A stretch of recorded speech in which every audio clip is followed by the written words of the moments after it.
नमस्कार दोस्तों, स्वागत है आपका मेरे चैनल कॉमिक्स लाइफ में।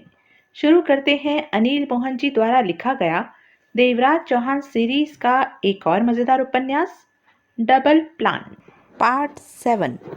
लेकिन एयरपोर्ट ही पहुंचते पहुंचते देवराज चौहान का सारा टाइम शेड्यूल गड़बड़ा गया। बारिश के बाद वातावरण में घना कोहरा छाना शुरू हो गया था।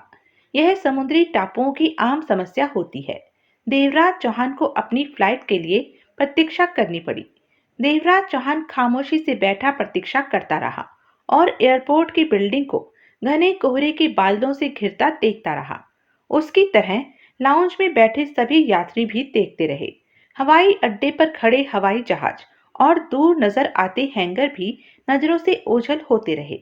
अतः हवाई अड्डे के स्पीकरों पर घोषणा कर दी गई कि फ्लाइट नंबर 6-7 2 घंटे देरी से रवाना होगी। 2 घंटे? लानत है, देवराज चौहान ने सोचा। मैं तो अपने यहाँ के हवाई अड्डों को ही लेट लतीफ समझता था। लगता है हर जगह यही हाल है। क्या यह भयंकर तूफान 2 घंटे में शांत हो जाएगा? हवा बिल्कुल नहीं चल रही। न ही उम्मीद है कि 2 घंटे में तेज हवा आकर इस कोहरे को और बारिश को अपने साथ उड़ा ले जाएगी। एयरपोर्ट के लाउंज में बैठकर प्रतीक्षा करना देवराज चौहान को बिल्कुल नहीं भा रहा था। वो उठकर एयरपोर्ट कंपाउंड के किनारे किनारे टहलने लगा। चेहरे पर थपेड़े मारते कोहरे से बचने के लिए देवराज चौहान ने जैकेट के कॉलर उलट लिए। कोहरे में बहुत गीलापन था।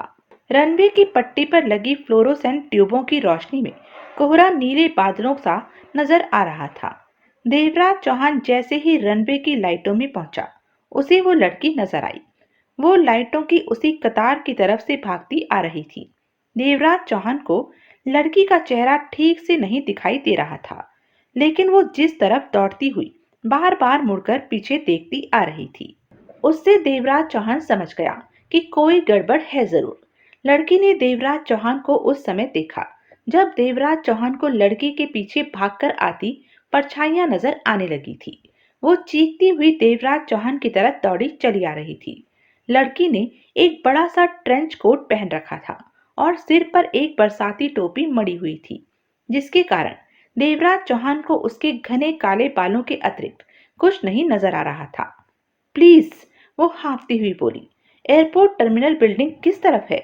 मुझे फ्लाइट नंबर 6-7 पकड़नी है। अब देवराज चौहान को उसकी बड़ी बड़ी आंखें दिखाई दी, जिनमें भय की परछाइयां नजर आ रही थी। परंतु उस बड़ी सी बरसाती टोपी ने उसके बाकी चेहरे पर एक साया सा डाल रखा था।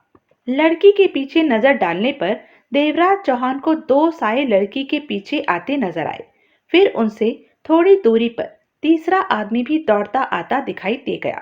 वो लोग रनवे के किनारे लगी लाइटों की रोशनी में दिखाई दिए थे। लड़की ने भी मुड़कर देखा और उन्हें पास आता देखकर फिर देवराज चौहान की तरफ देखने लगी। प्लीज, मेरी मदद करो, मैं बाद में तुम्हें सब कुछ समझा दूंगी। प्लीज। अब तक वो पहले 2 आदमी पास आ चुके थे।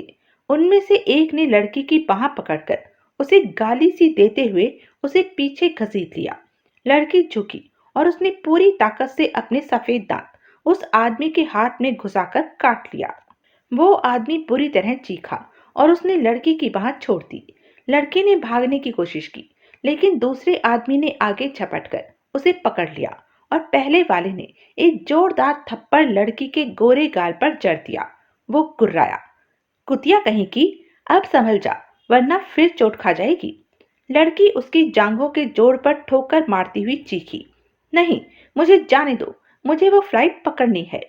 देवराज चौहान ने सोचा कि वो अब तक काफी तमाशा देख चुका है। अब और तमाशा देखना ठीक नहीं लगता। आखिर एक औरत के सम्मान का मामला था। बस बस, रहने दो। देवराज चौहान 2 कदम आगे बढ़कर बोला, बहुत हो चुका। आखिर यह चक्कर क्या है? पहले वाले बदमाश ने कड़ी निगाहों से देवराज चौहान को घूर कर देखा। देवराज चौहान ने आंखों ही आंखों से उस व्यक्ति की ताकत को तोला। पुष्ट मांसपेशियों और चेहरे की कठोरता से साफ पता चल रहा था कि वो माहिर किराए का गुंडा है। हीरो साहब, बीच में से हटो और चलते बनो, पहले वाला गुंडा मुंह टेढ़ा करके बोला, वरना थोबड़ा बिगाड़कर हाथ पर रख दूंगा। तुम लोग इस लड़की को क्यों रोक रहे हो? देवराज चौहान ने शांत स्वर में कहा। जिस फ्लाइट से वो जाना चाहती है उसे वो फ्लाइट क्यों नहीं पकड़ने देते? ओए पागल, हट जा रास्ते से। वो दांत पीसता हुआ लपक कर देवराज चौहान के बहुत पास तक पहुंच गया। दूसरा गुंडा कुर्राया, तुम्हें इससे क्या लेना देना? फुटो यहाँ से। किसी और की बेइज्जती होती मैं नहीं देख सकता, इसलिए अब इससे मेरा पूरा लेना देना हो गया है। पहला गुंडा चीखा, इस पागल से बहस मत करो, साले को रास्ते से दूर फेंक दो। तब तक लड़की उनकी बातचीत से मौके का पूरा फायदा उठा चुकी थी।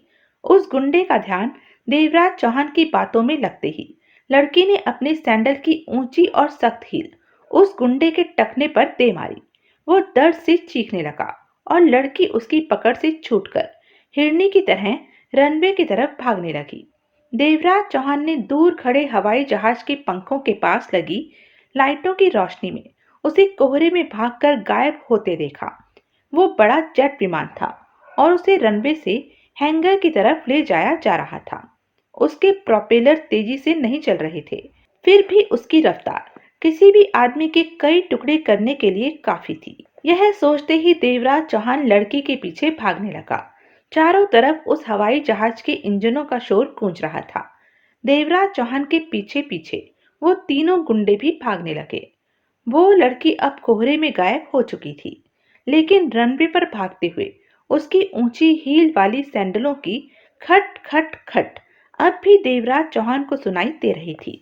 ऐसा लगता था जैसे किसी किस्म की सहायता मिलने की उम्मीद में वो हवाई जहाज की तरफ जा रही थी। देवराज चौहान ने भागने की गति तेज कर दी। उन दोनों के बीच की दूरी कम होने लगी। अब देवराज चौहान को उसके कोट का पिछला हिस्सा हवा में तैरता नजर आने लगा था, लेकिन तब तक वो दैत्याकार हवाई जहाज लड़की के सिर पर पहुंच चुका था। धीरे धीरे आगे बढ़ते हुए हवाई जहाज की सर्च लाइट लड़की के सिर के ऊपर से कोहरे में एक मोटी सफेद धार काट गई। इसका मतलब था कि लड़की को जहाज में से कोई नहीं देख पाएगा। वो सोच भी नहीं सकेंगे कि कोई इस समय उनके हवाई जहाज की तरफ दौड़ता आ रहा होगा, विशेष रूप से इस घने कोहरे में। सोचते ही देवराज चौहान ने किसी दक्ष धावक की तरह फर्राटा भरा। उसकी गति को मानो पंख लग गए थे। कुछ क्षण में ही वो लड़की के पास पहुंच गया। जैसे ही देवराज चौहान लड़की के पास पहुंचा, सामने कोहरे के एक बादल ने उन दोनों को अपने घेरे में ले लिया। देवराज चौहान ने आगे लपक कर लड़की की बाह पकड़ी और उसे वापस घसीट लिया। ओह, अब रुक भी जाओ। देवराज चौहान हवाई जहाज के पंखों की आवाज से भी ऊंची आवाज में चीखा, यह मैं हूं, मैं तुम्हारा दोस्त हूं। लड़की ने मुड़कर देखा और देवराज चौहान को उसकी आंखों में निश्चिंतता की झलक साफ उभरती दिखाई दी। अब देवराज चौहान को हवाई जहाज के प्रोपेलर की पंखुड़ियां नहीं नजर आ रही थी, लेकिन पंखों के चलने से पैदा होती तेज हवा उसे महसूस हो रही थी। नीचे गिरो, देवराज चौहान चीखा और उसने लड़की को धक्का देकर नीचे गिरा दिया। देवराज चौहान की मजबूत पकड़ में वो देवराज चौहान के ऊपर गिरी और देवराज चौहान को विशाल जेट हवाई जहाज की पंखुड़ियां अपने ऊपर से गुजरती साफ दिखाई दी। उनका पीछा करने वालों की आवाजें या उनके कदमों की आहट अब देवराज चौहान को सुनाई नहीं दे रही थी, पर तभी देवराज चौहान को एक तेज और तीखी चीख सुनाई दी, जो बीच में ही हवाई जहाज के पंखों की तेज आवाज में दबकर रह गई थी। देवराज चौहान ने लड़की को अपने ऊपर से हटाकर अलग किया और उसे चुप रखने के लिए उसके मुंह पर हथेली जमा दी। लड़की चुपचाप जमीन पर लेटी रही। फिर वो बड़ा जेट दूर जाते हुए कोहरे में गायब हो गया। इंजन और पंखों की तेज आवाजें भी गहरे कोहरे में लिपटकर चुप हो गई थी। उसके बाद देवराज चौहान को एक परेशान और आश्चर्यचकित सी आवाज सुनाई दी। हे भगवान, वो तो यूनुस था जो भागता हुआ उससे जा टकराया। और वो कहाँ है? दूसरी आवाज कांप रही थी। पता नहीं कहाँ जा मरी, पर उस कुतिया को ढूंढना जरूर है। और कुछ नहीं तो यूनुस की खातिर ही सही, कैसे कटकर रह गया है बेचारा। देवराज चौहान ने कोहरे के एक भाग को उठते हुए देखा। देवराज चौहान जानता था कि कुछ ही पल बाद कोहरा लौटकर फिर गहरा हो जाना था, पर कुछ क्षण के लिए कोहरे का साफ होना ही शेष बचे दोनों गुंडों के लिए बहुत था। जैसे ही वो देवराज चौहान को नजर आए, वैसे ही उन गुंडों ने भी उन दोनों को देख लिया। देवराज चौहान ने तीसरे की तरफ देखने का कष्ट नहीं किया। न जाने उसका कोई अवशेष रहा भी था या नहीं। वो रहे दोनों। उनमें से एक ने चीख कर कहा, पकड़ो दोनों को। देवराज चौहान एक घुटने के बल उठता उठता ठिठका और उसने लड़की की तरफ देखा। वो कोहनी के सहारे उठने की कोशिश कर रही थी। एक बार फिर भय और आतंक से उसका चेहरा पीला पड़ गया था। अब फिर भागने की गलती मत करना, देवराज चौहान ने लड़की को डांटा। जब तक दोनों गुंडे देवराज चौहान के पास नहीं पहुंच गए, देवराज चौहान प्रतीक्षा करता रहा था। जैसे ही वो पास पहुंचे, देवराज चौहान झपट पड़ा, लेकिन जैसा कि वो दोनों गुंडे अपेक्षा कर रहे थे, ऊपर की तरफ नहीं, बल्कि जैसा वो उठने की मुद्रा में था, उसी मुद्रा में झपट पड़ा था। इस प्रकार देवराज चौहान उनके घुटनों तक की ऊंचाई पर था। देवराज चौहान ने अपनी एक एक बाह में उन दोनों की एक एक टांग लपेटी और तेज गति से आगे बढ़ता चला गया था। दोनों देवराज चौहान के साथ ही गिरे। देवराज चौहान दाईं करवट घूम गया और अपने निकट पड़े गुंडे को दाईं हथेली से कराटे के वार की लपेट में ले लिया। देवराज चौहान कराटे चैंपियन नहीं था, इसलिए वार ज्यादा जोर से नहीं पड़ा था।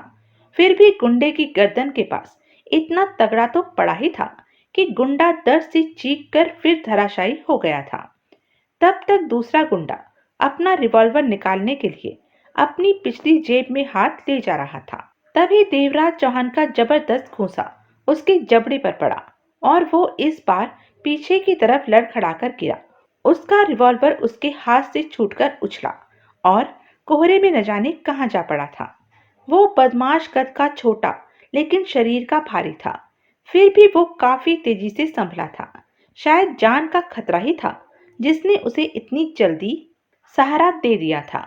वो अपने पैरों पर खड़ा हुआ और बिखरे हुए भैंसे की तरह देवराज चौहान पर झपटा। देवराज चौहान ने उसकी इस तेजी को दाएं हाथ के प्रचंड वार से रोका। वो कांपता हुआ रुक गया।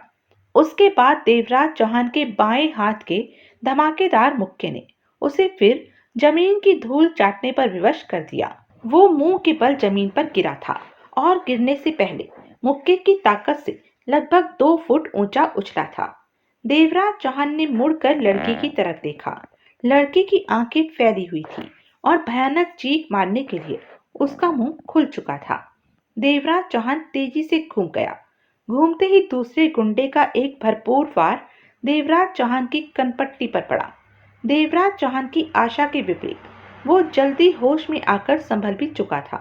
देवराज चौहान पीछे बाईं तरफ गिरा। गुंडे ने फिर वार किया, जिसे देवराज चौहान के पीछे खिसक कर विफल किया और फिर पीछे हटता चला गया। गुंडा सारी सावधानी भूलकर तेजी से देवराज चौहान की तरफ लपक रहा था। वार करने के लिए गुंडे के उठे हुए घूमते हाथ के नीचे से देवराज चौहान झुकाई देकर निकला और उसके पेट पर प्रचंड घुसा चढ़ दिया। गुंडे के मुंह से ऐसी हवा निकली जैसे गुब्बारे में से हवा निकलती है। जैसे ही दर्द से कराहकर गुंडा आगे झुका, देवराज चौहान ने उसके ठुड्डी पर मुक्का मार दिया। वो पीछे की तरफ उलट कर गिरा और गिरते ही अचेत हो गया। देवराज चौहान ने मुड़कर लड़की की तरफ देखा। वो सब कुछ खामोशी से खड़ी देख रही थी। तभी एक बार फिर कोहरे ने उन्हें अपनी लपेट में ले लिया। थैंक्स, लड़की बोली। ओके, अब यहाँ से निकलो। वैसे अब जल्दी की कोई बात नहीं है, क्योंकि फ्लाइट 6-7 इस कोहरे में तो फ्लाइट करने से रही।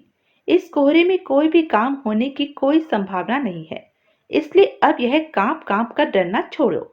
ये दोनों कुछ देर के लिए बेकार हो चुके हैं, देवराज चौहान ने कहा। नहीं नहीं, ऐसी कोई बात नहीं है। उसके कंधे पर पड़े अपने हाथ के नीचे देवराज चौहान ने उसका शरीर कांपता महसूस किया। वो बोली, मैं तो उस तीसरे आदमी के बारे में सोच रही थी। अगर तुम ना आते तो उसकी जगह मैं होती। उसने झुरझुरी ली। संभव है कि ऐसा नहीं भी होता। क्या होता क्या ना होता, यह कौन फैसला कर पाया है, देवराज चौहान ने उसे समझाया। और फिर इस तरह के आदमी के मारे जाने से इस संसार का क्या घट गया और क्या काम रुक जाएगा। देवराज चौहान ने देखा लड़की अब मुस्कुराने का प्रयास कर रही थी। वो बोली, तुम काफी कठोर हो ना, लड़की ने कहा।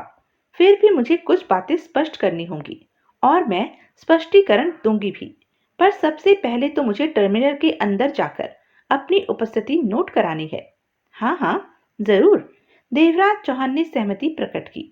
मैं भी तुम्हारे साथ चलूंगा। मुझे भी उसी फ्लाइट नंबर 6-7 से जाना है। गहरे कोहरे में वो धीरे धीरे कदम उठाते वापस टर्मिनल की तरफ चलने लगे। लड़की देवराज चौहान को कम दिखाई दे रही थी, मगर उसकी मधुर आवाज बराबर सुनाई दे रही थी। उसकी आवाज में एक मोहकता थी, नरमी थी। तभी कोहरे में से उभरकर वो ऊंची इमारत उनके सामने प्रकट हो गई। यह टर्मिनल बिल्डिंग थी। दोनों टर्मिनल के अंदर आ गए। लड़की ने अपनी बड़ी सी टोपी और कोट उतार डाला। इस प्रकार परिवर्तन से लड़की में जो निखार आ गया था, वो किसी भी मर्द को चौंका सकता था, पर देवराज चौहान को नहीं। लड़की ने सिर झटककर बालों में से पानी के छींटे झाड़े। उसके बाल गहरे काले और घने होने के साथ साथ रेशमी भी थे। उसने देवराज चौहान की तरफ देखने के लिए सिर ऊपर उठाया तो देवराज चौहान ने देखा उसकी भूरी आंखें भी बहुत जादुई थी। अजीब सा सम्मोहन था उन आंखों में। छोटी सी सुडौल नाक, रसीले होठ, ये सब मिलाकर उसे एक रूपवती कन्या बना रहे थे। उसका तांबे जैसा रंग बिजली की रोशनी में दमक रहा था। देवराज चौहान ने अनुमान लगाया कि वो इन्हीं द्वीपों में से किसी एक द्वीप की लड़की है और इसके माँ और बाप शायद अलग अलग देश और धर्म के थे। लड़की ने एक सादी सी सफेद ड्रेस पहन रखी थी, जिसकी कमर पर पीतल के गोल गोल छल्लों की चमकती हुई बेल्ट बांधी हुई थी। ड्रेस उसकी सुडौल शरीर पर ऐसी मड़ी हुई थी जैसे दर्जी ने कपड़ा काटकर उसके शरीर पर रखकर कसा हो और फिर सिलाई कर दी हो। उसके पुष्ट सुडौल स्त्री अंग एक खुला निमंत्रण सा देते लगते थे। काउंटर पर उड़ान के लिए उपलब्ध होने की सूचना देकर वो आई और बोली, अब मैं बिल्कुल ठीक हूँ। वो सूरज की किरणों की तरह चमकती मुस्कान बिखेरती देवराज चौहान की तरफ बढ़ी। तभी लाउंज के बड़े बड़े स्पीकरों पर आवाज उभरने लगी।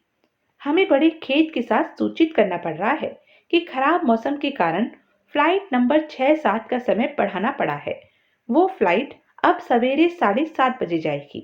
एयरपोर्ट के सामने प्लाजा होटल में जितने भी कमरे उपलब्ध थे, वो आपके लिए बुक करवा दिए गए हैं। आप लोग जाकर अपने अपने कमरों में विश्राम कर सकते हैं। धन्यवाद। अकस्मात लड़की के चेहरे पर फैली मुस्कान आशंकित भावों में बदल गई। उसकी आंखें भय से फैलने लगी थी। क्यों? अब भी डर लग रहा है क्या? देवराज चौहान ने पूछा। वो फिर मुझे रोकने की कोशिश करेंगे, लड़की ने जवाब दिया। देवराज चौहान की बाह पर रखा उसका हाथ कांपने लगा था। अब शांत रहो और चिंता करना छोड़ दो, देवराज चौहान ने उसे आश्वासन दिया। और जिस स्पष्टीकरण के बारे में तुमने कहा था, वो स्पष्टीकरण कर दो। लड़की ने कोट फिर पहन लिया और सिर पर टोपी चढ़ा ली।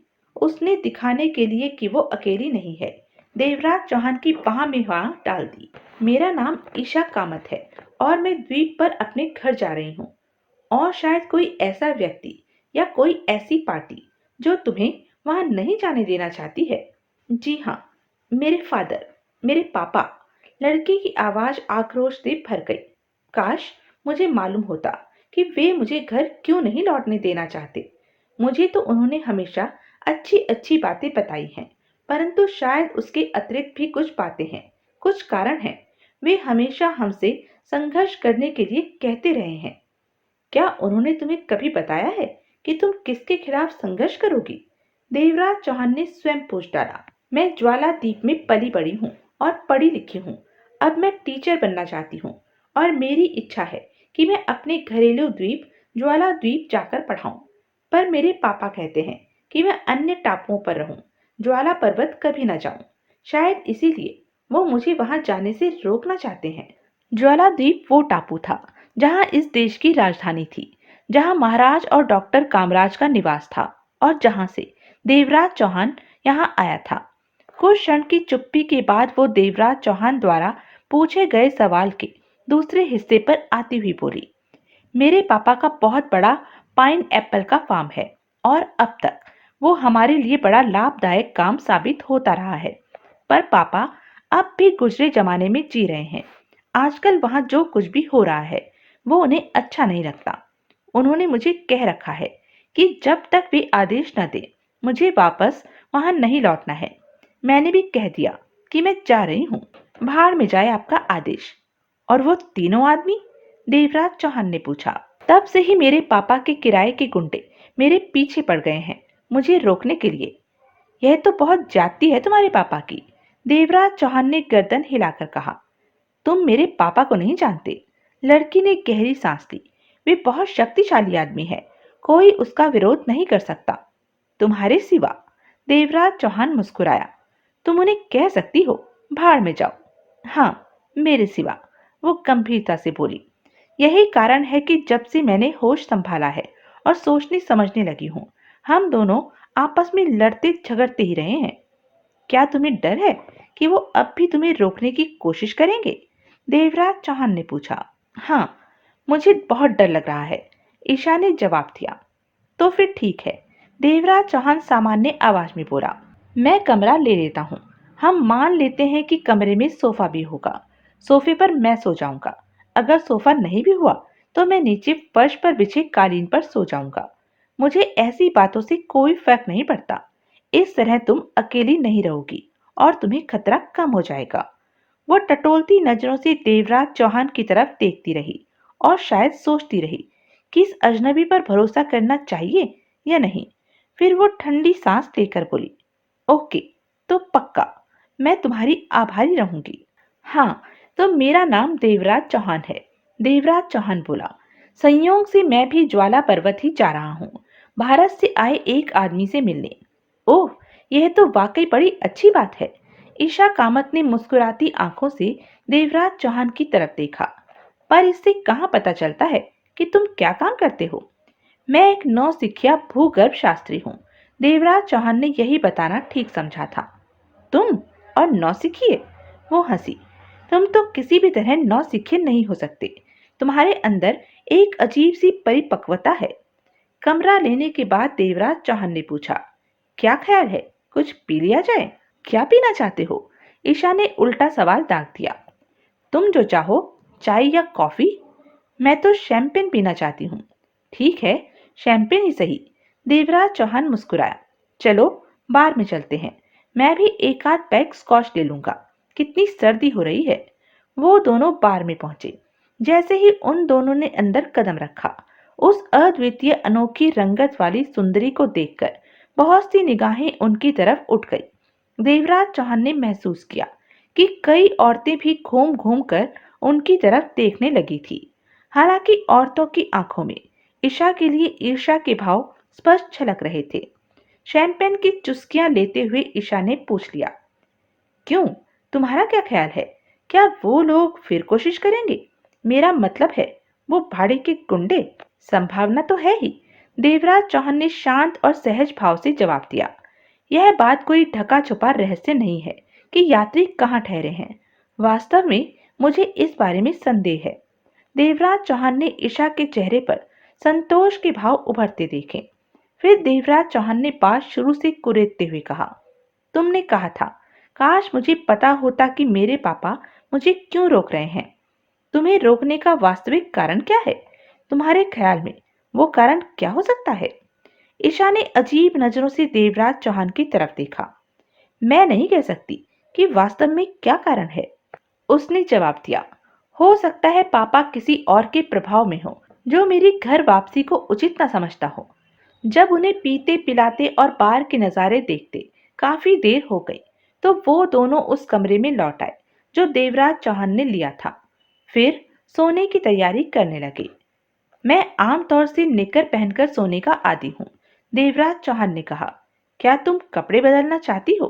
नहीं, ईशा ने तुरंत जवाब दिया। देवराज चौहान ने लाइट बुझा दी। सिर्फ बाथरूम के दरवाजे से आने वाली हल्की सी रोशनी कमरे में उजाले का संकेत दे रही थी। देवराज चौहान ने निकर पहनी और बिस्तर पर से हल्का सा कंबल उठाकर सोफे पर आ गया। देवराज चौहान ने महसूस किया कि ईशा की निगाहें अंधेरे में उसे घूर रही थी। उसके चेहरे के भाव तो नजर नहीं आ रहे थे, पर उसका चेहरा देवराज चौहान की तरफ ही था। क्या बात है ईशा, क्या देख रही हो? देवराज चौहान ने पूछ ही डाला। तुम बहुत सुंदर हो, ईशा थरथराती आवाज में बोली। उसकी इस बात ने देवराज चौहान को चौंका दिया। वो फिर बोली, तुम्हारा शरीर बहुत फिट है। हम टापुओं के लोग ज्यादा कपड़े नहीं पहनते हैं, इसलिए हमें स्वस्थ और सुडौल शरीर की अच्छी परख है। तुम्हारा शरीर भी हमारे युवकों जैसा सुडौल और फिट है। खैर, हमारे यहाँ पर कोई खास बात नहीं है। मैंने यूरोप और अमेरिका में ऐसे बहुत से बॉडी बिल्डर देखे हैं जिन्होंने व्यायाम करके अपना शरीर सुडौल बनाया है और मसल्स मजबूत किए हैं। पर हमारे यहाँ के युवकों के शरीर तुम्हारी तरह के चिकने, चमकीले और पुष्ट दृढ़ मसल्स वाले होते हैं, जिनमें चीते जैसी शक्ति और फुर्ती हो, बैल या भैंसे जैसा शरीर नहीं। ईशा की आवाज अचानक कपकपा गई थी। देवराज चौहान चौंक पड़ा था। वो इस तरह के भावों को खूब पहचानता था। उसने सोचा, एकांत में स्वस्थ मर्द का सुंदर शरीर देखकर लड़की का खून गर्म होने लगा है और वो आपे से बाहर होती जा रही है। उसे ब्रेक लगाने होंगे। ईशा भी शायद अपने जज्बातों पर काबू पाने के लिए जल्दी से बाथरूम में जा घुसी थी।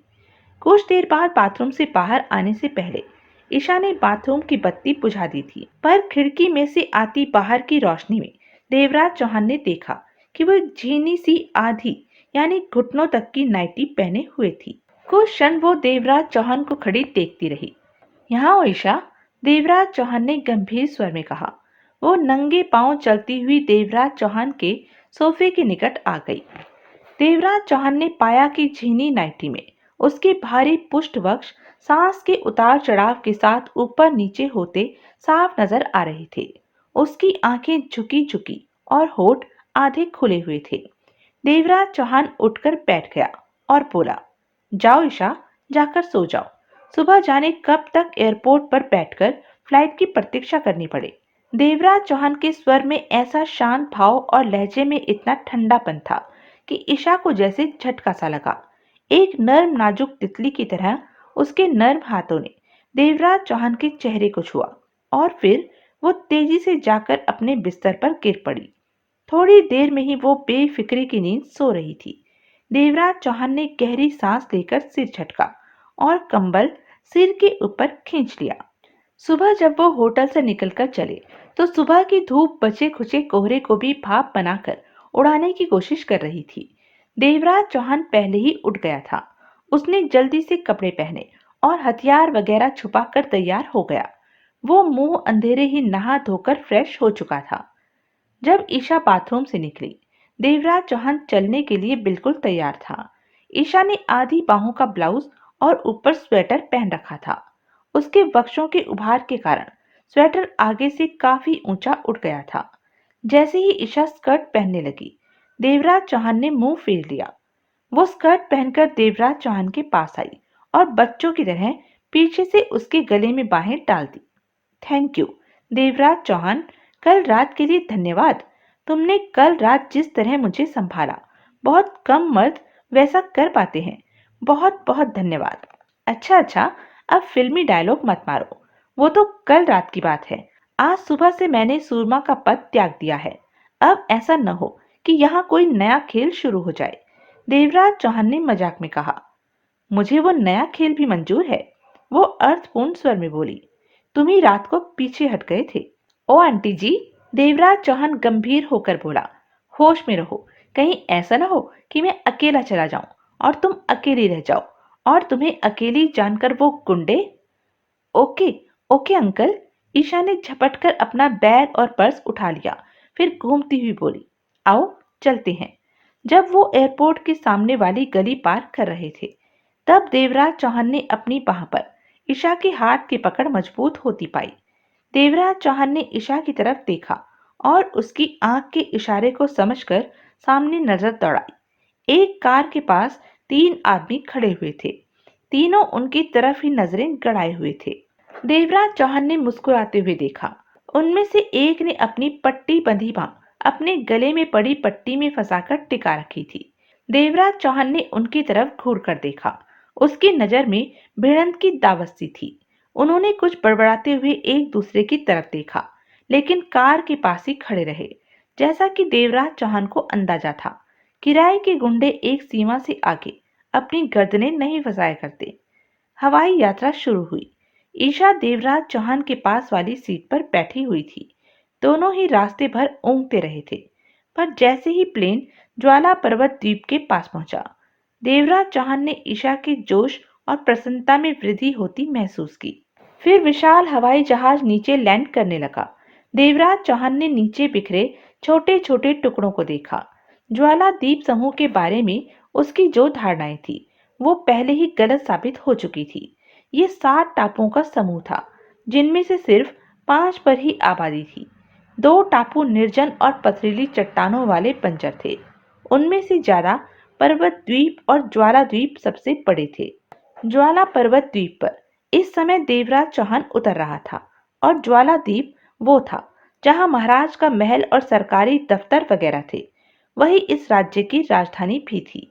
दोनों द्वीपों की बड़ी बड़ी बंदरगाहें थी, जहां बड़े बड़े व्यापारिक समुद्री जहाज रुकते थे और हजारों लाखों टन माल का उतार और लदान होता है।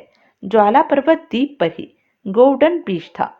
जैसे ही हवाई जहाज रनवे पर उतरा, देवराज चौहान ने बाहर की भीड़ को झांक कर देखा। तब उसे याद आया कि ज्वाला द्वीप पर मिली जुली आबादी थी। यहाँ भारतीय ज्यादा संख्या में थे, पाकिस्तानी भी थे, नेपाली, बांग्लादेशी, तिब्बती, जापानी, श्रीलंकाई, यहाँ तक कि चीनी भी थे और अमरीकी भी। वो हवाई जहाज से निकले तो ईशा ने देवराज चौहान से वादा ले लिया कि वह पहाड़ी पर स्थित उसके पापा के फार्म में जरूर आएगा। आने वाले अनिश्चित प्रोग्राम के बारे में न बताकर देवराज चौहान ने उसे सिर्फ इतना ही बताया था कि वो प्लाजा होटल में ठहरेगा। देवराज चौहान प्लाजा होटल पहुंचा, कमरा लिया, फिर बाहर आकर टैक्सी लेकर बीच की तरफ चल पड़ा। वही कॉटेज नंबर 16 में रॉ का असिस्टेंट डायरेक्टर प्रधान ठहरा हुआ था। वो वहां एक भारतीय बिजनेसमैन के रूप में ठहरा था, जो आराम करने यहाँ रुक गया हो।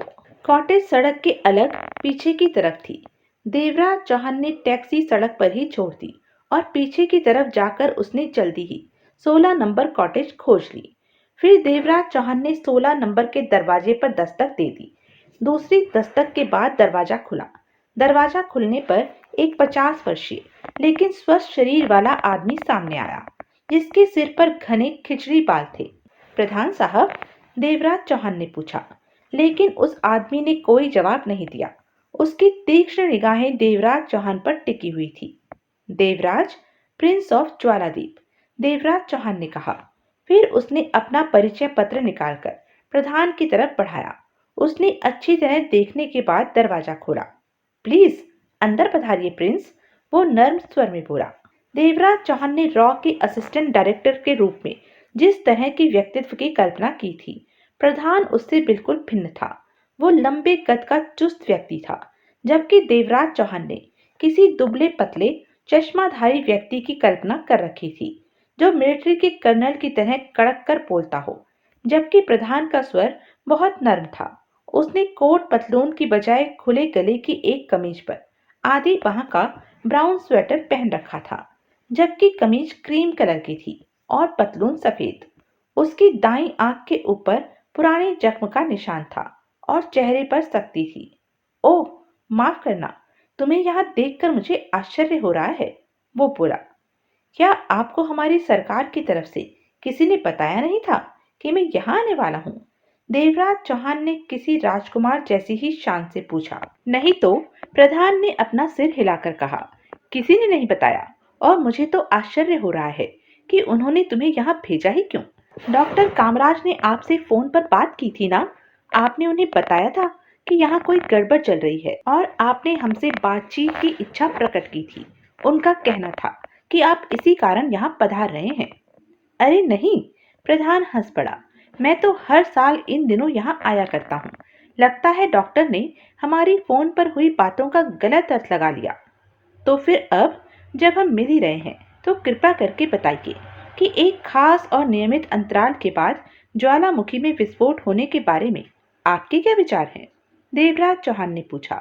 उन्होंने इशारा दिया था कि आप उनके बारे में कुछ बताना चाहते हैं। आपको, यानी आपकी सरकार को, इस बारे में चिंता भी है? अरे नहीं भाई, वो हंसा। मैंने तो बस थोड़ा सा मजाक किया था। हो सकता है कि ज्वालामुखी के विस्फोटों में अकस्मात वृद्धि हो गई हो, पर ऐसा क्यों हो रहा है, इस बारे में तो मैं कुछ नहीं जानता। यह समस्या तो भूगर्भ शास्त्रियों और वैज्ञानिकों की है। मुझे लगता है कि डॉक्टर कामराज और महाराज कुछ ज्यादा ही डरने लगे हैं।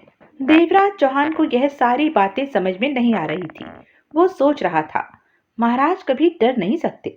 वो एक दृढ़ मस्तिष्क के व्यक्ति हैं और डॉक्टर कामराज कोई अनपढ़ गवार नहीं है जो किसी की किसी बात का गलत मतलब निकाल ले। फिर यह चक्कर क्या है? फिर प्रधान उठकर खड़ा हो गया। अगर मेरी और डॉक्टर कामराज की फोन पर हुई बातचीत के कारण आपको यहाँ आने का कष्ट उठाना पड़ा है, तो मैं उसके लिए क्षमा प्रार्थी हूँ। इसका मतलब है मैं वापस चला जाऊं? देवराज चौहान ने कसमसाकर पूछा। प्रधान ने चौंकती हुई निगाहों से देवराज चौहान की तरफ देखा, फिर सोचते हुए बोला, अब मैं आपको यही सलाह दे सकता हूँ कि जब आप यहाँ तक आ ही गए हैं, तो कुछ दिन यहाँ के सुहावने वातावरण का आनंद उठाइए। घूमिए, फिरिए, सैर कीजिए, मौज लीजिए, मस्ती कीजिए। फिर जब चाहे वापस चले जाइएगा। मैं स्वयं इस बारे में महाराज प्रताप शाह जी से और डॉक्टर कामराज से फोन पर बात कर लूंगा। प्रधान साहब, मुझे बहुत खेद के साथ कहना पड़ रहा है कि आप मुझसे कुछ या बहुत कुछ छुपा रहे हैं। क्यों, यह मैं समझ नहीं पा रहा।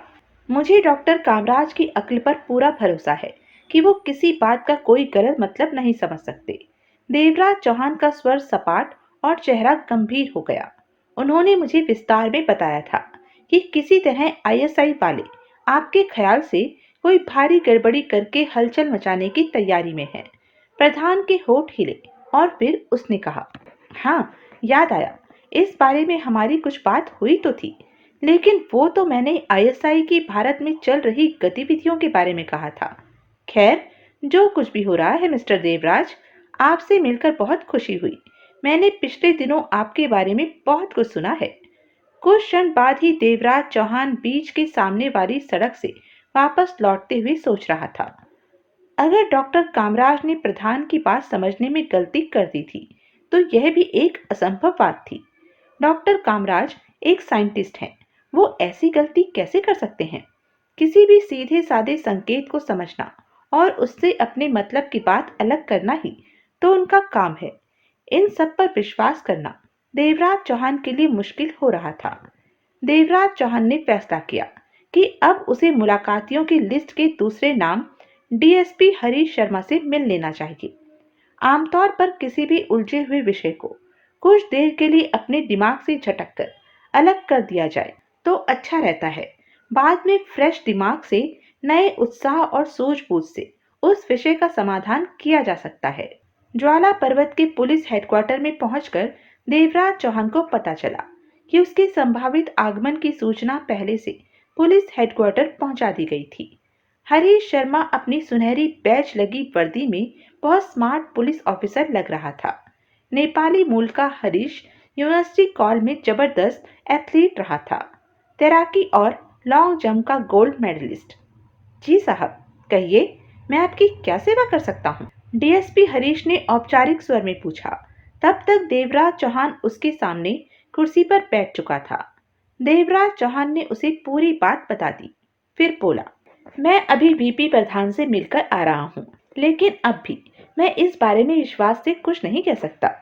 देखिए सर, हमें ऊपर से ऑर्डर मिले हुए हैं कि हम हर मामले में जी जान से आपकी सहायता करें। मैं प्रधान जी से पहले भी 2-3 बार मिल चुका हूँ। वो बड़े अक्खर टाइप के बंदे हैं। वैसे कैसे हैं वो अब? वो ही मोटे ताजे और 3/4 गंजे, या उनके सिर पर बालों की खेती में कोई बढ़ोतरी हुई है? मोटे ताजे गंजे? देवराज चौहान ने कहा और उसके साथ ही उसके शरीर की सभी इंद्रियां जागृत होकर सतर्क हो गई।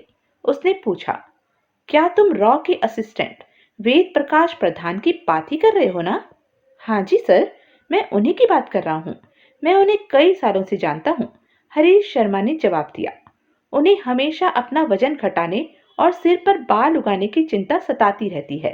वो जिस देश में भी जाते हैं, इन दोनों समस्याओं के लिए जड़ी बूटियां इकट्ठी करते रहते हैं। कभी कभी तो वो चौड़े ज्यादा और लंबे कम लगते हैं। देवराज चौहान ने उस आदमी के बारे में सोचा जिससे वो कॉटेज नंबर 16 में मिलकर आया था। वो आदमी चाहे कितना भी खा पी लेता, मोटा नहीं हो सकता था। फिर उसके सिर पर भरपूर खिचड़ी बाल थे और शरीर लंबा और सुडौल। ओह, लानत है!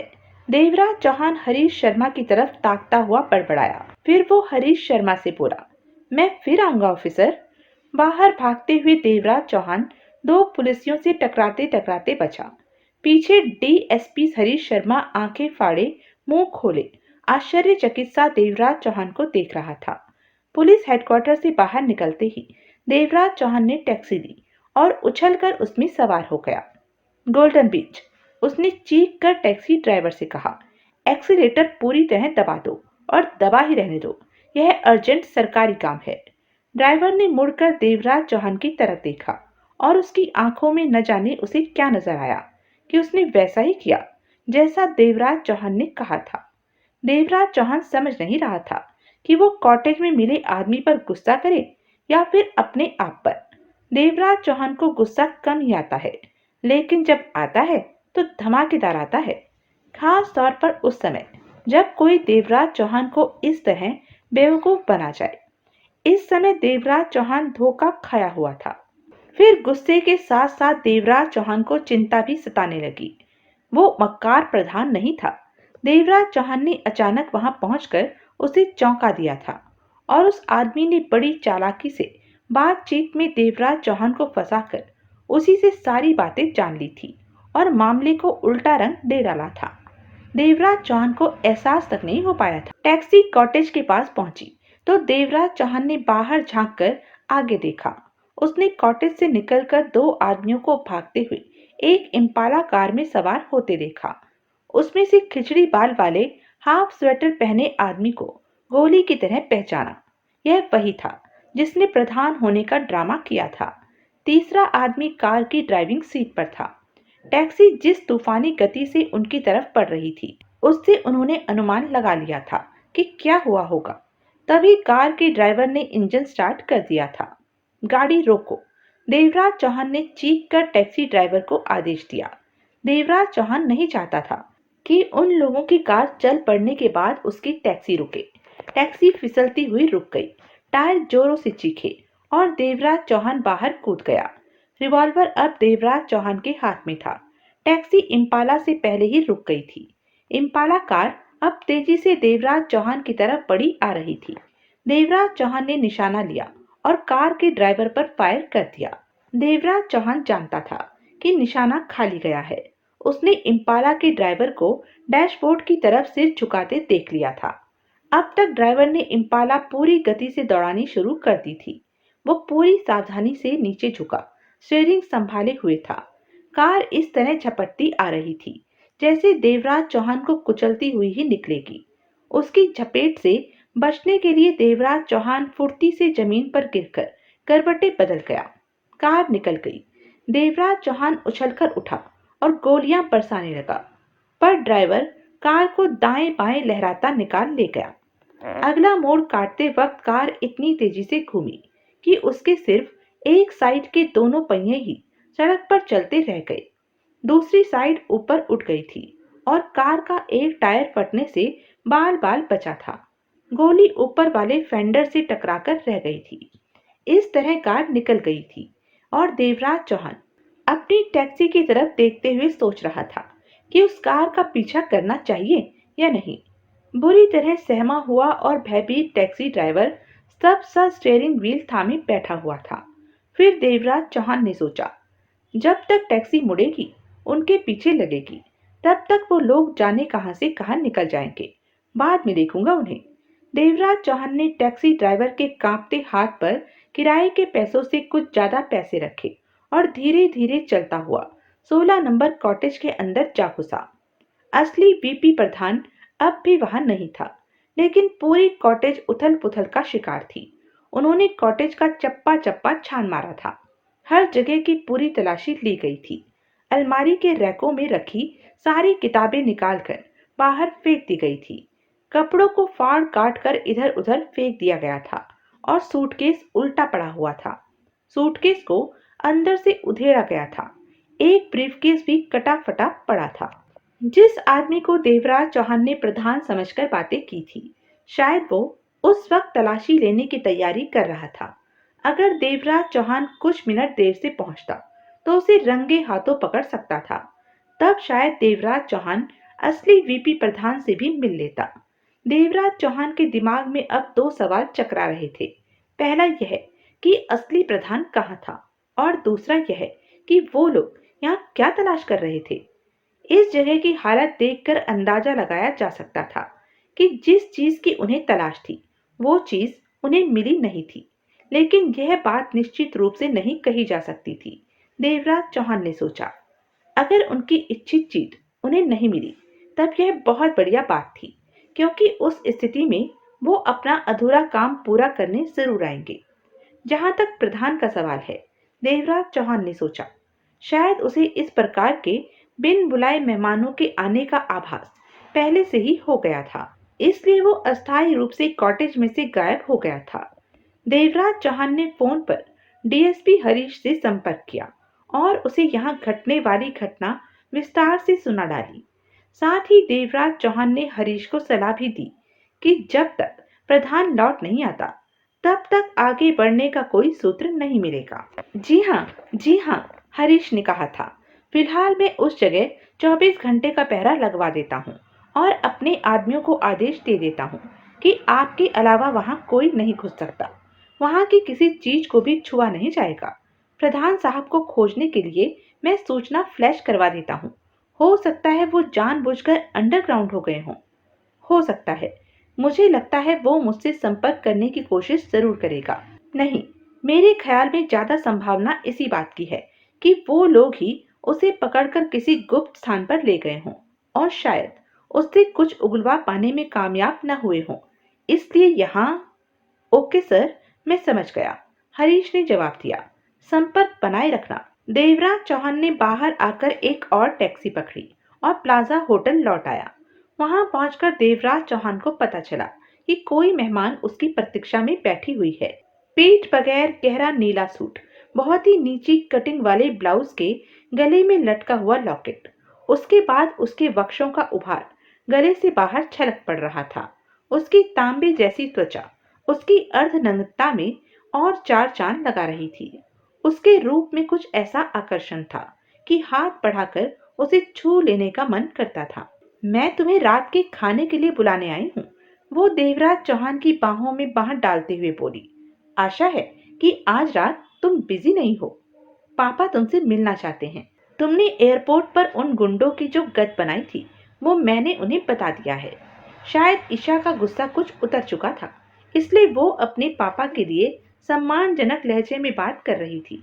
देवराज चौहान ने अविश्वास से ईशा की तरफ देखा। फिर भी वो मुझसे मिलने को आतुर हैं, यह जानते हुए भी कि तुम्हारे लिए बनी उनकी अच्छी भली योजना पर मैंने पानी फेर दिया था। ईशा खिलखिलाकर हंस पड़ी। ओह, अब सब कुछ ऑल राइट हो गया है, वो खुश होकर कह रही थी। पापा वैसे नहीं है जैसे कि तुम समझ रहे हो। मैं यहाँ सुरक्षित पहुंच गई हूँ। इस तरह वो गेम हार गए हैं। बस इसके साथ ही अच्छे खिलाड़ियों की तरह पुरानी बातें खत्म हो गई हैं। हम दोनों को ही इसमें सुविधा थी, इसलिए वो बातें भुला भी दी गई हैं। मैं पहले शावर लेकर कपड़े बदलना चाहता हूँ, देवराज चौहान ने कहा। ठीक है, जाओ, मैं प्रतीक्षा कर लूंगी। देवराज चौहान अपने कमरे में गया, नहा धोकर कपड़े बदले। अब वो अपने आप को काफी तरोताजा महसूस करने लगा था। अभी कमीज पहननी रह गई थी। जब देवराज चौहान दूसरे कमरे में लौटा, उसने पाया कि ईशा की नजरें उसी पर टिकी हुई हैं। वो बड़ी चाहत भरी निगाहों से देवराज चौहान के शरीर को परख रही थी।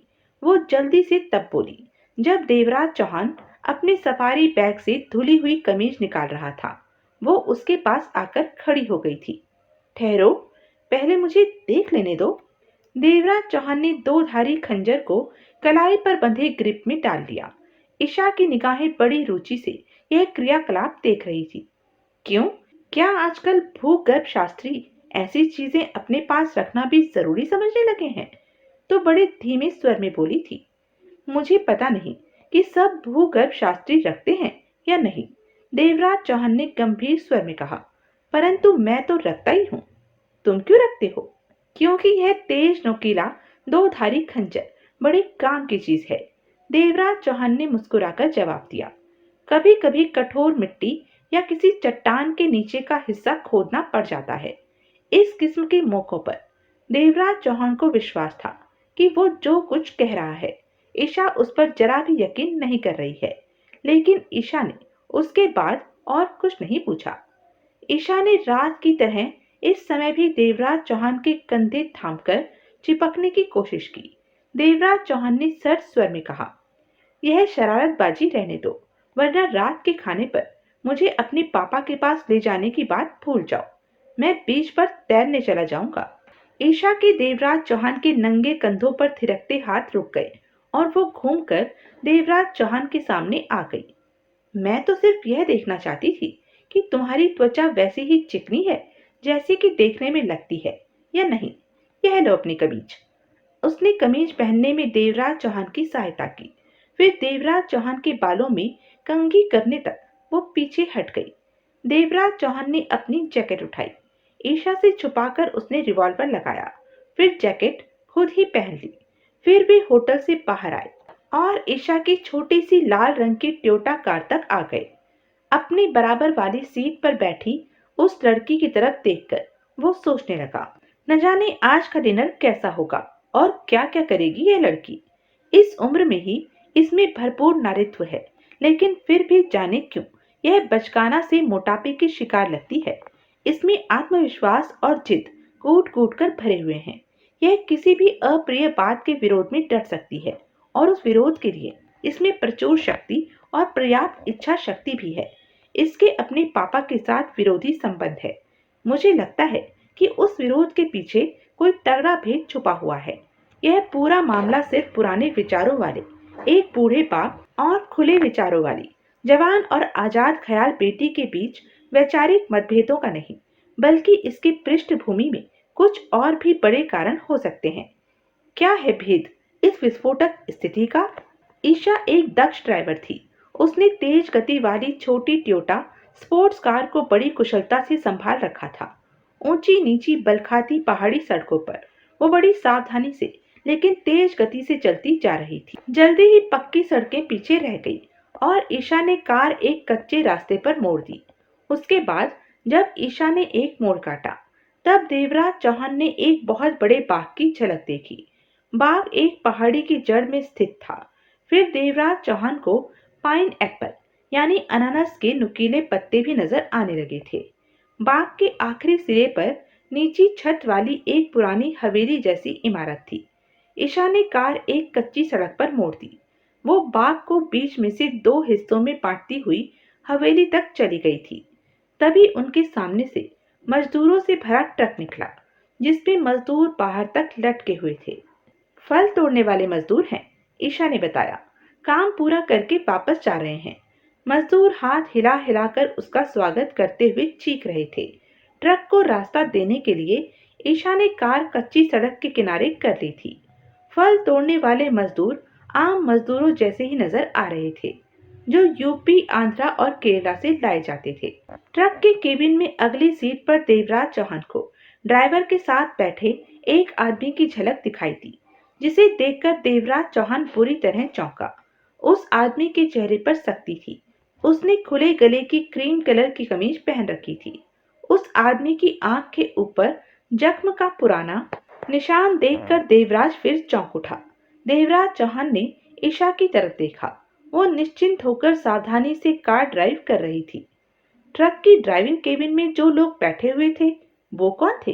देवराज चौहान ने संभल कर ईशा से कहा, मुझे ऐसा लगा जैसे उनमें से एक आदमी पहले भी मुझसे मिल चुका है। ड्राइवर के साथ वाला आदमी पापा के फार्म का मैनेजर है। ईशा ने फौरन जवाब दिया, मेरे ख्याल में उसका नाम जमीरो है। मैं उसके बारे में ज्यादा नहीं जानती। मैं जब बाहर पढ़ने गई थी, उसके बाद से ही वो यहाँ काम कर रहा है। दूसरा हमारे ड्राइवरों में से एक साधारण ड्राइवर था। देवराज चौहान उसे पास से टटोलती नजरों से देखता रहा। ईशा के चेहरे पर झूठ बोलने के कोई लक्षण नहीं नजर आ रहे थे। या तो वो बिल्कुल निष्कपट थी या फिर एक दक्ष एक्ट्रेस थी। देवराज चौहान ने सोचा, अगर यह एक्टिंग कर रही है तो ऐसी सफल अभिनेत्री मैंने नरगिस के बाद कोई नहीं देखी। उसने सोचा। ट्रक में बैठा आदमी निश्चित रूप से बहुत मक्कार और चालाक था। देवराज चौहान सोच रहा था, उसने मुझे यह समझने पर मजबूर कर दिया था कि वही वीपी प्रधान है। ट्रक बड़ी तेजी के साथ उनके सामने से निकल गया था, लेकिन इस बात का देवराज चौहान को पूरा विश्वास था कि यह कथित जमीरों वही आदमी था। आखिर देवराज चौहान ने फैसला कर लिया कि वो चुपचाप एक ऐसे शेर की तरह सब कुछ देखता रहे जो अपनी मर्जी से जाल में फंसने जा रहा हो। अचानक ढेर सारी संभावनाएं देवराज चौहान के समक्ष आ गई थी। वो सोच में पड़ गया, अगर वो आदमी ईशा के पापा के लिए काम करता है, तो क्या इसका पापा भी इस झमेले में फंसा हुआ है? या फिर हो सकता है वो आदमी ये काम अपने तौर पर ही कर रहा हो, और यह भी संभव है कि ये सारे लोग ही किसी साजिश में लगे हुए हों। अंडरवर्ल्ड में काम करते करते यह देवराज चौहान के सोचने का एक तरीका बन गया था कि जैसे जैसे कोई तथ्य सामने आता जाए, वैसे वैसे ही उसका आंकलन भी करते जाना चाहिए। तथ्यों के आंकलन में गलती कर जाना मौत को दावत देने के बराबर हो सकता था। एक डकैती मास्टर एक कुशल प्लानर के तौर पर किसी प्रकार की भावना और संबंधों को ध्यान में रखना पूरी समस्या से ध्यान बटा सकता था। मौत भावना रहित हकीकत है, उसने सोचा। अगर ये सभी लोग ही किसी खतरनाक साजिश में लिप्त हैं, तो आवश्यक है कि यही लोग मेरे यहाँ पहुँचने में रुकावट डालते रहे हों। पहले वो टैक्सी वाली घटना, फिर एयरपोर्ट वाला वो पूरा ड्रामा, क्या देवराज चौहान को अटकाने के लिए ही खेला गया था? निसंदेह इस तरह तो ईशा भी इस भारी गड़बड़ की भागीदार नजर आती थी, पर न जाने क्यों देवराज चौहान को यह बात कुछ जच नहीं रही थी।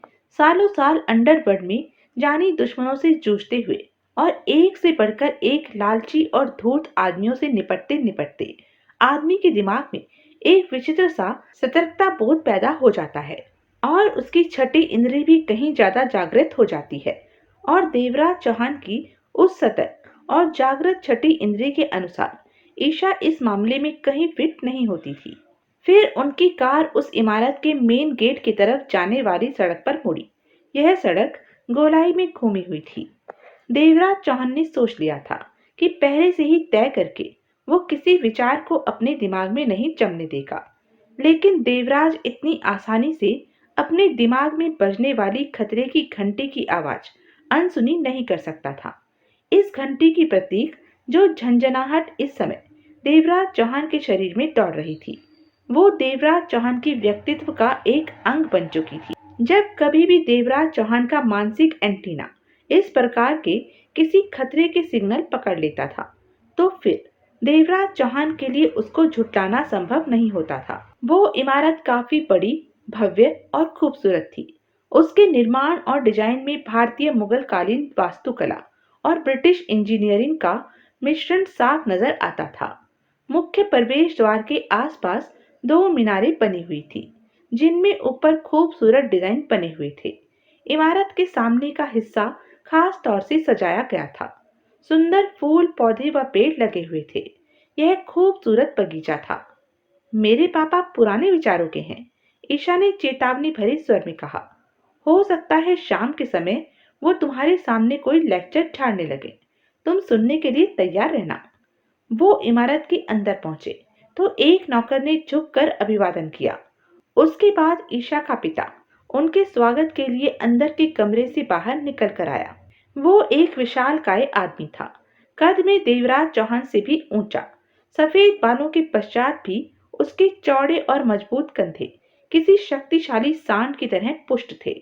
उसने एक ढीली ढाली बनियान सी और खुली पतलून पहन रखी थी, जो देखने में पजामे जैसी लग रही थी। सैंडो खुली बनियान में से उसकी बाह की फड़कती मछलियां नजर आ रही थी। उसकी गर्दन में खिले हुए पीले फूलों का हार पड़ा हुआ था। उसकी आंखें बर्फ की तरह ठंडी और नीली थी, जो उसके गहरे भूरे रंग से मेल नहीं खा रही थी।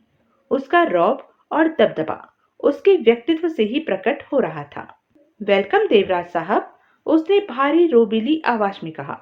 देवराज चौहान ने जरा सा झुककर उसके स्वागत का जवाब दिया। उसी समय एक नौकर आया। उसके हाथों में चांदी की एक ट्रे में पाइनएप्पल, ब्रांडी और रम की कॉकटेल के 4 मीठे जाम रखे हुए थे। तीनों ने एक एक जाम उठा लिया। अभी देवराज चौहान चौथे जाम के बारे में सोच ही रहा था कि चौथे जान का क्या होगा। तभी उसे अपने पीछे से एक साफ खनकती आवाज सुनाई दी। क्या मैं भी आप लोगों के साथ शामिल हो सकती हूँ? ओह! देवराज चौहान उस लड़की को देखने के लिए मुड़ गया। लड़की कद में ईशा से थोड़ी ऊंची थी। उसने फर्श तक पहुंचती सफेद ड्रेस पहनी हुई थी, जो स्लीवलेस थी। उसका गला काफी नीचे तक खुला रखा गया था। उसके कंधे बंद थे। वो अपनी बादामी आंखों से देवराज चौहान को देख रही थी। उसके बाल खुले हुए थे और खुले गले से उसके भारी दूधिया वक्ष बाहर झांक रहे थे। उस लड़की की त्वचा और उसकी रंगत तथा कोमलता ईशा जैसी ही थी। वो ईशा से थोड़ी पतली थी और इतनी सेक्सी नजर आती थी कि उसकी उपेक्षा नहीं की जा सकती थी। ओह, इरा! यह देवराज जी, मिस्टर देवराज, यह मेरी दूसरी बेटी है इरा, ईशा के पापा ने कहा। आओ। इरा कामुल ने देवराज चौहान से हाथ मिलाते हुए काफी देर तक उसका हाथ थामे रखा। देवराज चौहान कोशिश करता रहा कि आश्चर्य के भाव उसके चेहरे से प्रकट न हो जाए, क्योंकि ईशा ने उसे नहीं बताया था कि उसकी कोई बहन भी है। देवराज चौहान सोचने लगा, क्या दोनों बहनों में कोई ईर्ष्या, कोई मनमुटाव या किसी किस्म की प्रतिद्वंदिता चल रही थी? यह भी उतनी ही कयामत है जितनी की ईशा। हम बाहर बाग में बैठकर ही चाय क्यों नहीं पी लेते? कामुल ने, यानी ईशा के पापा ने सलाह दी। वैसे उसकी सलाह या सुझाव भी ऐसा लगता था जैसे वो आदेश दे रहा हो। कहकर वो उनके आगे चलता हुआ उन्हें बाहर ले आया। बाग बहुत खूबसूरत, फूलदार पौधे, फलदार पेड़ और बाग के बीचों बीच एक संगमरमर का, एक स्त्री की आकर्षक मुद्रा में मूर्ति जैसा फव्वारा था जो पानी उछाल रहा था। ईशा कुछ जरूरत से ज्यादा ही खुश नजर आ रही थी। वो हंस हंस कर बातें कर रही थी और कभी कभार देवराज चौहान की तरफ देखने की बजाय उसकी नजरें आमतौर पर देवराज चौहान पर ही जमी हुई थी। ईरा से परिचय होते समय देवराज चौहान के चेहरे पर जो आश्चर्य के भाव उभरे थे, उन्हें ईशा ने नोट कर लिया था। ईरा कामुल ने हंसते हुए कहा, मैंने सुना है मिस्टर देव कि आप योद्धा टाइप आदमी हैं और मार धाड़ करने में झिझकते नहीं हैं। आशा है कि जब कभी मैं किसी मुसीबत में फंसूंगी, आप मेरी मदद के लिए पहुंच जाएंगे। और देवराज चौहान को महसूस हो रहा था जैसे वो उसकी हंसी उड़ा रही हो, पर इरा के चेहरे से कोमलता और मासूमियत के सिवा कुछ भी प्रकट नहीं हो रहा था। ईशा को बचाने के लिए तुम्हें जो मेहनत करनी पड़ी, उसके लिए मैं तुम्हें धन्यवाद देता हूँ, कामुल ने कहा। देवराज चौहान ने सोचा, यह सिर्फ बाप ही नहीं, फार्मों का मालिक ही नहीं, बल्कि किसी कॉलेज के प्रिंसिपल जैसा है। कामुल अपनी बात आगे बढ़ाते हुए कहता गया, बेशक तुम्हें मालूम नहीं होगा कि उन लोगों को स्पष्ट आदेश दिए गए थे कि लड़की को किसी किस्म की हल्की सी क्षति नहीं पहुंचनी चाहिए, न ही जरा सा कष्ट होना चाहिए। एक बार तो देवराज चौहान के मन में आया कि उसे बता दे कि वो भाड़े के गुंडे आदेश पालन करने वाली क्वालिटी के नहीं थे, बल्कि बहुत घटिया किस्म के थे। पर फिर उसने फैसला कर लिया कि इससे यह सब कहना ठीक नहीं है। देवराज चौहान मुस्कुराकर बोला, मैं कुछ सहायता कर पाया, इसकी मुझे बहुत खुशी है। जब वर्दीधारी नौकर ने आकर रात का खाना तैयार होने की सूचना दी, तब तक वो अपने जाम समाप्त कर चुके थे। अंदर जाते समय ईशा तो अपने पापा के साथ आगे आगे चली और इरा अटखेलियां करती हुई देवराज चौहान के साथ साथ चलने लगी थी। अच्छे सजे सजाए डाइनिंग हॉल में उन्हें डिनर सर्व किया गया। वहां भी इधर उधर सुंदर सुंदर महकते फूलों के फूलदान रखे हुए थे। पूरा कमरा सुगंध से भरा हुआ था। कमरे के मध्य बड़ी सी लकड़ी की पॉलिश की हुई मेज पर भी ट्यूलिप और सफेद लाल फूल सजाए गए थे। देवराज चौहान एक कोने में ईशा के बाप के सामने बैठ गया। वो दोनों बहनें देवराज चौहान के दाएं बाएं जम गई। खाना काफी स्वादिष्ट था। ईशा और इरा अलग बातें करती रही थी। जिंजर, घिया, कद्दू और ककड़ी का सूप, उसके बाद कैमल ढकरी शहद में बनी रोस्टेड बतख और जाफरानी कश्मीरी पुलाव। ईशा और इरा अपनी भाषा में बातें करती रही थी। कभी कभी वो इंग्लिश या हिंदुस्तानी का कोई वाक्य भी बोल देती थी। तुम काम क्या करते हो मिस्टर देवराज? अचानक कामुल ने पूछ लिया। मैं भूगर्भ विज्ञान का जानकार हूँ, देवराज चौहान ने सीधा और सरल जवाब दिया। साथ ही उसने ईशा की तरफ देखा। वो अपनी जाम से चुस्कियां ले रही थी। जाम के ऊपर से ईशा की नजरें देवराज चौहान की नजरों से टकराई। इस मौके का फायदा उठाते हुए देवराज चौहान ने अपनी बात जारी रखी। दरअसल मैं यहाँ आया ही इसलिए हूँ। किस लिए? कामुल ने तुरंत पूछा। मैंने सुना है कि यहाँ कुछ असामान्य और असाधारण ढंग से ज्वालामुखी विस्फोट हो रहे हैं। सर, क्या आप मुझे इस बारे में कुछ बता सकते हैं, समझा सकते हैं? कामुल हंस पड़ा, फिर अपना सिर कुर्सी की बैक पर टिकाकर चेहरा छत की तरफ करके ठहाके लगाता हुआ जोर जोर से हंसने लगा। ज्वाला की पीली देवी इस तरह बता रही है, वो नाराज है। वो हंसी पर ब्रेक लगाकर बोला, पीली ज्वाला माता है, ज्वालामुखी और ज्वालामुखी के विस्फोटों की देवी। इस द्वीप समूह के लोगों की लोक कथाओं और मान्यताओं के अनुसार पीली देवी ही ज्वालामुखियों में विस्फोट करती है और उसकी आज्ञा से द्वीप समुद्र में डूब जाते हैं। यह विश्वास किया जाता है कि किसी प्राचीन काल में द्वीपों के हर छितराने वाले छोटे मुहानों की ज्वाला में पीली देवी का वास रहा है। अब भी कभी कभी यहाँ के लोग ज्वाला की देवी पीली को काले बकरे और लाल बैरों को उबालकर बलि चढ़ाते हैं। यह सब सदियों से चलता आ रहा है। अरे वाह, यह तो बड़ी दिलचस्प बात है। देवराज चौहान मुस्कुराया। पर आप तो अंधविश्वासी नहीं लगते, प्राचीन लोक कथाओं को मानने वाले नहीं लगते आप लोग। जरूरी है कि आपके पास इसके अलावा भी कोई ठोस स्पष्टीकरण होगा, क्योंकि आप काफी अनुभवी आदमी लगते हैं। कामुल उठ खड़ा हुआ और उसने ताली बजाई। अलादीन के चिरागी जिन की तरह एक नौकर दबे पांव प्रकट हुआ और बर्तन समेट कर ले गया। उसकी आंखों के इशारे से देवराज चौहान को ऐसा लगा था जैसे वो उसे अपने पीछे पीछे आने का इशारा कर रहा हो। वो कमरे से बाहर की तरफ चल दिया। इस उम्र में भी उसका सिर बिल्कुल सीधा था और चाल बब्बर शेर जैसी। ईशा चलती चलती देवराज चौहान के पास आ गई। तुमने मुझे यह तो नहीं बताया था कि तुम्हारी कोई बहन भी है। क्यों नहीं बताया था? मैंने बताना जरूरी नहीं समझा था, उसने टका सा जवाब दिया और बात वहीं खत्म कर देनी चाहिए। पर देवराज चौहान उसके जवाब से संतुष्ट नहीं था। कामूल कुछ कदम आगे देवराज चौहान की प्रतीक्षा में रुक गया था। देवराज चौहान तेजी से उसके पास जा पहुंचा। कामूल देवराज चौहान को एक लंबे से कमरे में ले आया, जहां दीवारों पर पेंटिंग्स और अन्य सजावट की चीजें लगी हुई थी। कमरे में हल्की सी रोशनी थी। उसने देवराज चौहान को बैठने का इशारा किया। देवराज चौहान बैठ गया। अगर तुम खुद ज्वालामुखी के छोटे सुराग का अध्ययन करना चाहते हो मिस्टर देवराज, कामुल बोला, तो तुम हमारे बाग के पिछवाड़े जाकर अच्छी तरह देख लो। वहां बाहर पहाड़ी पर वो साफ दिखाई देता है। मैं तुम्हारे लिए गाइड और सवारी का प्रबंध करवा दूंगा। मैं जरूर देखूंगा। नौसिखिए भूगर्भ वैज्ञानिक का रोल निभाते हुए देवराज चौहान ने जल्दी से कहा। वैसे भी देवराज चौहान किसी ऐसे सुराग को देख लेना चाहता था।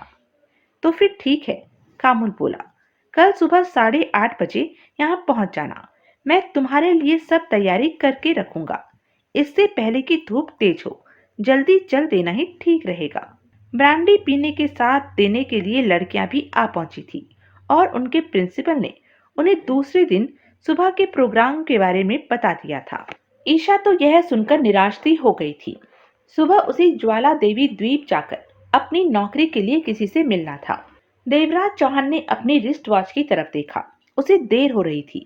देवराज चौहान वापस होटल पहुंचकर डीएसपी हरीश को फोन करना चाहता था। हो सकता था हरीश के पास देवराज चौहान के लिए कोई नई खबर हो। जब तुम कल लौटकर यहाँ आ ही रहे हो, ईशा ने कहा, तो फिर तुम मेरी कार क्यों नहीं ले जाते? तुम्हें सुबह यहाँ आने में सुविधा होगी। जैसे ही ईशा अपनी टोयोटा कार लेने गई, कामुल ने झुककर कहा, गुड नाइट। ईरा ने उसके गाल पर चुंबन दिया और वो शाही चाल से चलता हुआ कमरे से निकल गया। ईरा ने देवराज चौहान की बाहों में बाहें डाल दी। देवराज चौहान असमंजस से उसका खूबसूरत तांबे की रंगत वाला चेहरा देखता रह गया। आओ, मैं तुम्हें बाहर कार तक छोड़ आती हूँ, ईरा बोली। तुम यहाँ आए देव, मुझे बड़ी खुशी हुई। जी चाहता है तुम्हें और अधिक जाना जाए, तुमसे बातें की जाए। जब तक तुम यहाँ हो, मुझसे हुनागो में मिलने का प्रोग्राम बना सकते हो। हुनागो यहाँ के एक और टापू का नाम था जो काफी बड़ा था। देवराज चौहान उसकी तरफ देखकर मुस्कुरा दिया। वो चुग्गा डालने में जरा भी संकोच से काम नहीं ले रही थी। उसे यह भी लिहाज नहीं था कि उसकी बहन देवराज चौहान को यहाँ लाई थी। देवराज चौहान को लगा दोनों बहनों में जरा भी प्यार नहीं था। देवराज चौहान ने फैसला किया कि इसके साथ दिखावे के लिए हंसने बोलने में कोई हर्ज नहीं है। हो सकता है इससे फार्म के मैनेजर जमीरों के बारे में जानकारी मिलने में सहायता मिल जाए। आखिर यह भी तो यहीं रहती होगी। लेकिन तुरंत ही देवराज चौहान ने सोचा कि इतनी जल्दी इससे इस तरह की पूछताछ करने से कहीं यह किसी संदेह में न पड़ जाए और मामला बिगड़ जाए। देवराज चौहान मुस्कुराते हुए ही बोला, मुझे यकीन है कि कोई प्रोग्राम बनाया जा सकता है। फिर देवराज ने उसे ऐसी निगाहों से देखा कि इरा इस मूक संदेश को समझ जाए। तभी देवराज चौहान ने देखा कि ट्योटा सामने आकर खड़ी हो गई है। इरा तब तक देवराज चौहान की बाह थामे खड़ी रही थी जब तक कि वो खुद उससे अलग नहीं हो गया था। इरा की आंखें उत्तेजना और वादों से भरी हुई थी। वो भी ईशा जितनी ही सुंदर थी, लेकिन उसकी सुंदरता अलग किस्म की थी। ईशा की दृढ़ मुद्रा के मुकाबले इरा रत्ती देवी की साक्षात मूर्ति लगती थी। उत्तेजना से भरपूर, यौवन से मतवाली, और वो जैसे एकदम झपट कर ही अपनी इच्छित चीज प्राप्त कर लेना चाहती थी अपने आकर्षण के बल पर। जब देवराज चौहान कार के पास पहुंचा तो ईशा कार के निकट ही खड़ी हुई थी। उसके चेहरे पर संदेह और खींच के भाव साफ नजर आ रहे थे। मुझे खेद है कि मुझे कार निकालने में थोड़ी देर हो गई, और अगर ज्यादा देर हो जाती तो अच्छा होता, क्योंकि तुम।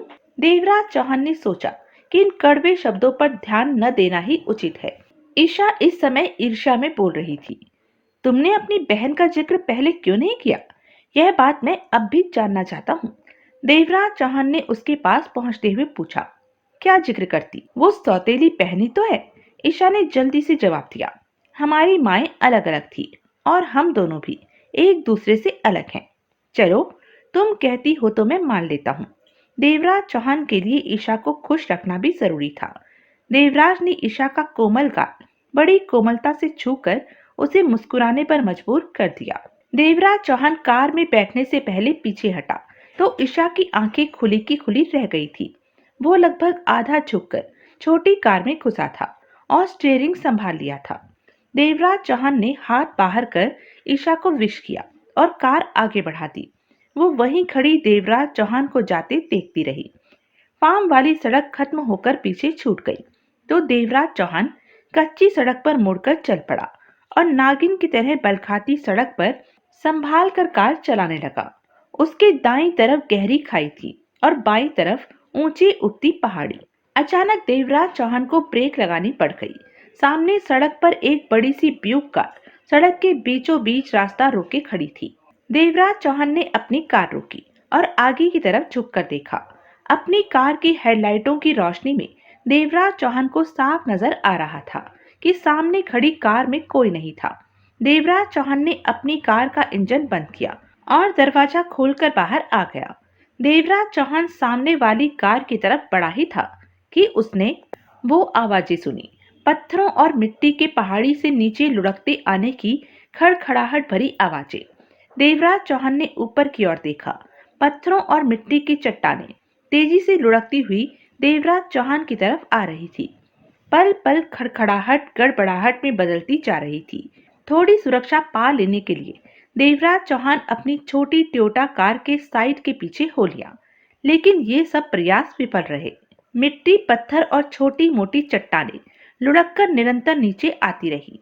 भारी दबाव पड़ने से कार भी उलटकर देवराज चौहान के ऊपर आ पड़ी थी और छोटे छोटे पत्थर और चट्टानें आ आकर देवराज चौहान के ऊपर गिरती रही। अपने सिर को किसी किस्म की चोट से बचाने के लिए देवराज चौहान ने अपनी दोनों बाहें सिर के ऊपर लपेट ली थी। देवराज चौहान के कंधे और पीठ दर्द से चटकने लगे थे और उसे ऐसा लग रहा था जैसे वो सड़क के किनारे से नीचे की तरफ गिरता जा रहा हो। घाटी की गहराइयों की ओर चट्टानों का बोझ और गति से उसे नीचे की ओर धकेल रहे थे। पहाड़ी सड़क पर से इस तरह देवराज चौहान को नीचे फेंक दिया गया। देवराज चौहान अपनी चेतना खोता जा रहा था। तभी एक पत्थर सीधा देवराज चौहान की खोपड़ी पर पड़ा। उसे लगा सब कुछ धूल मिट्टी और पत्थर ही पत्थर हो गया था और वो जमीन पर तैरता जा रहा था। फिर एक और बड़ा पत्थर देवराज चौहान पर आ गिरा और देवराज चौहान की चेतना लुप्त हो गई। सब कुछ अंधेरे शून्य में परिवर्तित होकर रह गया।